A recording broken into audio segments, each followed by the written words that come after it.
In this video, I'll be showing you how to import bookmarks to your Samsung internet browser.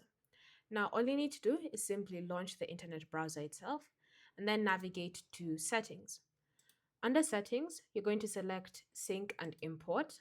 And then from here, you want to go ahead and select Import Bookmarks and Settings.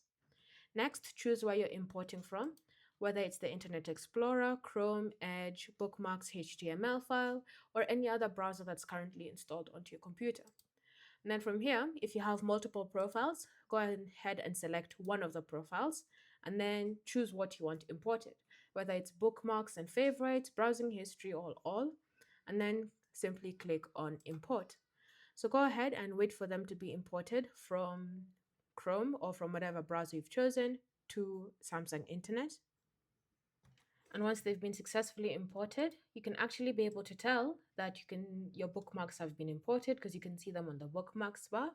Or if you've chosen to import your browsing history, simply just open up your history and you can see all of the browsing history you've currently done and that you've imported. Thanks for watching. If you have any questions or comments, feel free to leave them down below and I'll see you in the next video.